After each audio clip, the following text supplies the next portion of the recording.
Hi, and welcome to this episode of Hustle and Pro. I'm Kelly Walker.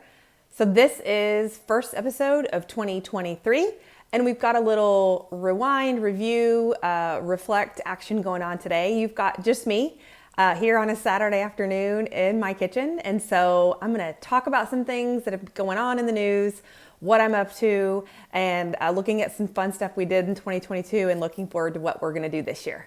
All right, I want to talk about what I'm up to. So one thing is what I'm watching, and I just posted this on Instagram, but we finished Facing Nolan the other night, and I loved it. I loved that I got to see his wife, Ruth.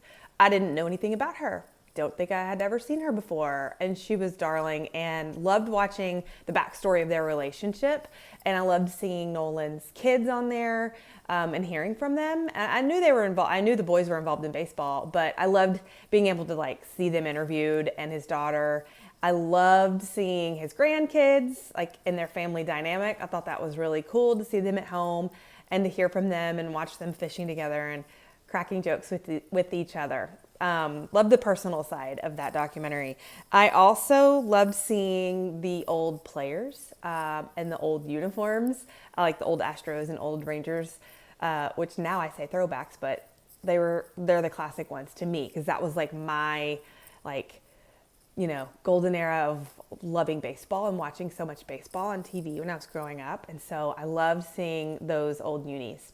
Loved seeing the old players, who was catching for him, and when they got to talk to Pudge, and just seeing all the old names. Steve Buechele and Bobby Valentine was on there a lot. And so again, those are the names that that ring really true for me when I think of Texas Rangers baseball. And so learning more about the backstory of some of Nolan's big milestone numbers and no hitters and all these things was really cool. So if you haven't seen Facing Nolan, go find it. I don't know what platform it's on. My guess is Netflix, but I'm not sure. Probably can find it in a few different places. I tagged them on Instagram, and I think they list all the different places that you can find that documentary. It's really good. Go check it out. Okay, this next thing of what I'm up to is silly, but it's been a weekend worth of fun and work. So for Christmas, I got my husband and son a puzzle. But the kicker is that they're not jigsaw shaped puzzle pieces. This sounds crazy. We finished it after a few days of work, and we puzzle saved the back. We stuck it together on the back. And so this is the finished thing. Can you even see? Okay. What is amazing about this puzzle is this is not a square puzzle. This isn't a circular puzzle. This is the edge. Even his little tip of his finger. That's the edge of the puzzle. So his hair, his feet, look at his little cleats. It's all the edges of the puzzle. I know this sounds crazy, but if you're not watching this episode, go pop on YouTube and just see. So look at all these little tattoo details. So I'm trying to see if the camera will pick up. Some of these puzzle pieces, a lot of these puzzle pieces are players. They're dudes kicking the soccer ball. Guys, referees, there's a cleat right there. They're actual unique shapes that magically fit together in a very unique and a very difficult way to do a puzzle. You can actually kind of see it better when I show you the back, the uniqueness of some of these pieces. All right, I know, that's enough of that. You're like, what in the world? But it's been a fun family project, and we finished it, and we feel really proud of ourselves because it was hard. Iconic Puzzles, if you guys want to go check them out. They're really good gift ideas. Okay, I want to shift gears and talk about kind of what's happening in the news right now. So the biggest sports story on my mind is I happened to be sitting on the couch. We were watching the Bills game when Damar Hamlin went down, and it kind of just stopped what we were doing. We had little kids over here, and they were staring at the TV. And gosh, ever since then, it's kind of just been on my mind, on a lot of people's minds. And so I read a New York Times article by Jenny Vrentas, and I wanted to bring up some of the points because it was really thought-provoking for me, and I would love any feedback I can get from my audience about what they think, what you guys think. So I also saw some instant reactions from Facebook that night that were, Facebook reactions are crazy, but how people were upset at the league and all these things before they even knew what was going to go on or happen. People were already going crazy and having a reaction, but everybody's reactions are different, and that's part of what I want to talk about. So, okay, in this New York Times article, it was entitled "Violence in the NFL," again by Jenny Brentis.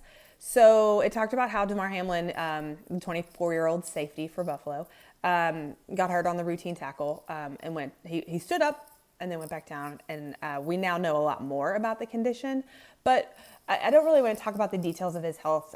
Really, this article was about how the NFL has tried to make things safer and how it's sort of still growing and getting away with the very violent nature of the league and the product that it's putting out there. So they've tried to make football safer with some tactics like, we all know, like not leading with the head, targeting and making those penalties and fouls. Their concussion protocol has definitely changed, and it's been enhanced, and they watch it a lot more now and are more careful. It's not perfect yet, but it's definitely there more than it was decades ago.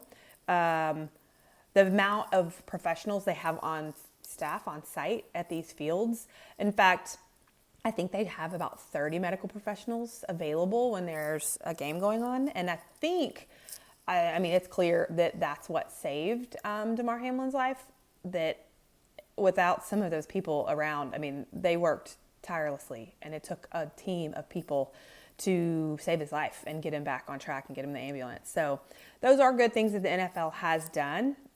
But you can't help but notice how increasingly violent it seems that the game has become. There was an interesting quote in there from Ed Hockley, retired ref, NFL ref.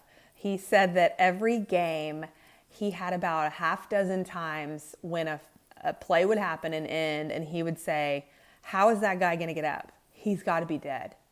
It struck me because I think that a lot when I'm watching NFL games, and sometimes college games, but these NFL guys hit so hard, and so maybe it's just the older mom in me, but I cringe more and more when I'm watching games. And I just feel that I notice that there's more, time stop injury, on field injuries that stop the game down, really slow the game down, which I think is horrible for the game. And that it kind of brings the mood down. Like, I hate when I'm watching the game and I have to sit there and worry about these guys and worry if they're going to get up, worry if they're even alive, worry if their head, their neck, their back, like all these things. And so I thought that was a very interesting quote by that retired referee. Something else interesting in the article was just the coincidence that same field has had these other injuries in recent time. 3 years ago, Ryan Shazier had a spinal cord injury on that field that stopped the game. They did resume the game. If you rewind just 3 months ago, that was the second hit from this also current news article of Tua Tagovailoa, his head injury. So that was the second one, and then his third one again on Christmas, which brings up the point again about head injury and concussion protocol, and are they doing enough really what they could be doing? Do they sweep some things under the rug to just get the game moving and keep going, and players they need and put them back out there before they should be out there? And those questions are they're always on my mind. I don't know. I honestly don't think they're doing the right thing yet. As much as they could or should be doing. They're probably getting by with enough that they have to say they're doing. And that kind of brings me to the next thing. So are they doing some of these things to just appease the public, to, curb the decrease in fans? There's been racial discriminations issue with the NFL, workplace misconduct with the NFL. In this article, they talk about the after-death diagnosis of 300 former players with chronic traumatic brain injuries. They have all these things, yet the popularity, the revenue still grows in the billions of dollars. The amount of money this business makes is still, it's not like in jeopardy. It's still very popular. And so that brings me to just sort of my question for you, like, why is that? Is it just a culture thing? Like, is it because that's what we all know? We're used to it. Like, we grew up with it, and that's just how we love football, and that's what we're supposed to say, especially us here in Texas. And we just desensitized to some of this. And so it's not a big deal to us because we're used to it. And we think that's the cultural norm. Sometimes I wonder if it's because it's like the machine mentality. Like, is the NFL just too big for anybody to do anything about? I mean, even if people like me care, what do we do? It's like too big of a machine to stop. What's going to happen if some people drop off because of it? There's still so many, right? So it's like, why even bother speaking up or caring or whatever? It's like a fly on an elephant. Too big of a thing to deal with. And then the other thing, like, does it just not bother people? You know, obviously it bothers me. As I mentioned, it kind of hurts my heart to watch some of these games when there's major injuries, because I just worry about them and their families, and tugs at my heart as a mom. But am I in the minority? Like, do most people think it's okay? Like, think it isn't even a bother to them? Like, do they just move on and don't blink? And I know there's a lot of people like that. So I'm curious, would love comments, feedback, and opinions on that point, just with overall talking about violence in the NFL. All right, to end this episode, I want to do a quick recap of some of my favorites from 2022 Hustle and Pro episodes. First of all, I had a lot of great people on last year. I mean, really quickly going to skim through most of these names. Olivia Nelson, diver, high school. Max Hilty, trick shot guy. Del Harris, basketball legend. John Davidson, skateboarder. Ryan Holloway, baseball. Player to player, we talked to Jennifer Wright, the founder. Talked to Tony Ortiz about his current and past football career. The great Mark Followell. And Brian Wysong, my buddy here in town. Connor McKenna, who swims for Wakeland. Talked to the whole Rough Rider crew, including Jack Leiter. That was a highlight. Sean Bass of The Ticket. Jarrell Krilich, my friend, Ironman athlete. Carleek Jones of The Legends and that got Mavs call up last year. Billy Clay with the police department. Brooke Leverett with FC Dallas Foundation. Blaine Curran with the Rough Riders, did a separate interview with him, which I loved. That was one of my favorites. Talked to Ethan Lawler, who was the Memorial High School quarterback and plays in college now. We did an episode on some of the Frisco Parks coming up. Jack and I did a minor league baseball and review of Globe Life Field. Also, talked to Chris Buckambuso, the PA announcer for Rough Riders at FC Dallas, and many others. Talked to Tristan Mesa with the Legends. Dennis Genus, soccer coach. Grace McDowell, athletic director of Frisco ISD. Loved meeting her. Talked to Colin Smith in the FC Dallas system. He was awesome. Army Bowl, the Texas Legends roster. Cedric Thornton just recently, and John Peterson, the episode we just did before this about the Impossible Row. So lots of really cool guests, and the most popular by view were the episode about the Army Bowl, which the Army Bowl was fantastic, by the way. The U.S. Army Bowl that was in December at the Star, which is the high school All-Americans. We went, had an amazing experience, met so many wonderful players and fans and NFL Hall of Fame brass tacks. It was really cool. Great experience. Go next year if you see it on the calendar. The Chris Buckambuso episode was a popular one. The John Davidson skateboarding episode was popular. And also with Olivia Nelson's diving episode was popular. The John Davidson episode was super unique because we did that at the skate park, and kind of like, well, it wasn't kind of like, it was one long shot from start to finish.